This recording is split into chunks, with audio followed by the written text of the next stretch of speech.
Hello everyone, so this is Edmond Mendaros channel, isang content creator at gumagawa ng mga tutorials katulad ng laptop, PC troubleshootings, mobile device troubleshootings at marami pang ibang klaseng tutorials na sinashare ko dito sa aking channel.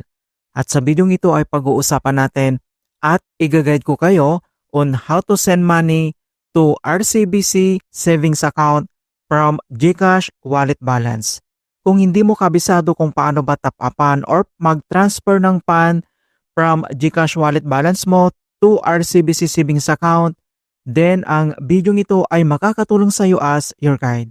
Kaya wag na natin patagalin at start na natin. So ang next step ay kailangan mo lang i-open dito or mag-login ka lang sa iyong GCash app and then click mo lang. At dito lang sa ating GCash profile homepage, and then kailangan mo lang itap or iselect mo lang dito yung transfer.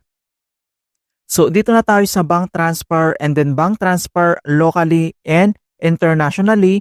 Kailangan mo lang iselect dito yung local transfer. So dito na tayo sa bank transfer para mas mabilis natin mahanap yung RCBC. So dito lang sa searching, dito lang sa pinakagitna, i-click mo lang yan. And then kailangan mo lang i-type dito yung RCBC. And then, kailangan mo lang i-click dito yung kanyang search. Ayan. So, napakabilis lang talaga mahanap yung RCBC. And then, mag-pop up agad dito sa baba itong RCBC/Descartes. And then, next step, kailangan mo lang itap yan. And dito na tayo sa bank transfer. So, RCBC/Descartes. And then, next step, dito lang sa box, i-click mo lang. Enter mo lang dito kung magkano yung amount na itatransfer mo from GCash wallet mo. And then fill out lang natin. So once nilagay mo na dito yung amount, and then next, dito na tayo sa account name. And then click mo lang yung box, enter mo lang dito yung account name ng iyong RCBC savings account. Sa paglagay ng ating name, so ilagay lang natin dito yung complete name natin na first name, middle name, and then yung last name natin ng ating RCBC account. Okay, so fill out lang natin. At sa pag-fill out naman ng ating account name, so either small letter yan or big letter, pwede po yan basta complete lahat yung details na nilagay mo. E din kapag nilagay mo na dito yung account name, dito na tayo sa account number. Kailangan lang natin i-enter dito yung ating 16 digits ng ating RCBC savings account, kasama na yung 6 na 0 yung pinakauna lang. And then fill out lang natin.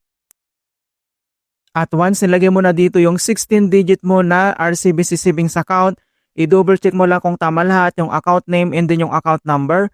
Dito naman sa send receipt to, optional lang naman itong email address natin dito. At dito lang sa baba, makikita mo na dito na 15 pesos fee will be charged per transactions. Kapag okay na, kailangan mo lang itap dito yung send money.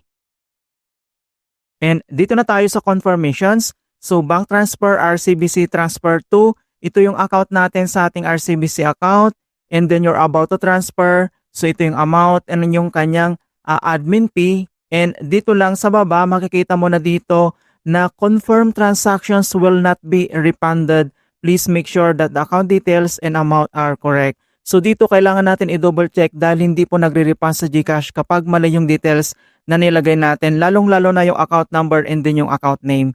Kapag okay na, i-check mo lang dito yung box, I confirm that the details are correct. And then, kailangan mo lang itap dito yung pay. And kailangan lang natin enter dito yung 6-digit na authentication code na sinend dito lang sa ating GCash registered mobile number. Kapag na-receive mo na, enter mo lang. And then, kailangan mo lang itap dito yung submit. And makikita mo na dito na bank transfer complete. Successful transactions are credited instantly. Ayan, so pumasok na dun sa ating RCBC savings account, and then double check lang natin. And naka-receive na tayo dito ng email ni GCash na talagang pumasok na, and then open lang natin. So ito yung na-receive natin ng email dito, successfully transferred. So all details nandito naman. Alright, so ganun lang po kasimple kung paano tayo mag-top up or mag-transfer ng PAN doon lang from sa ating GCash wallet balance to RCBC savings account. Napakabilis lang talaga, hindi mo na kailangan pa pumunta sa physical store. Via ating online mobile banking sa ating e-wallet, pwedeng-pwede na tayo mag-transfer dito. In hope na nakapagbigay ako ng konting kalaman at guide tungkol sa GCash to RCBC tutorials.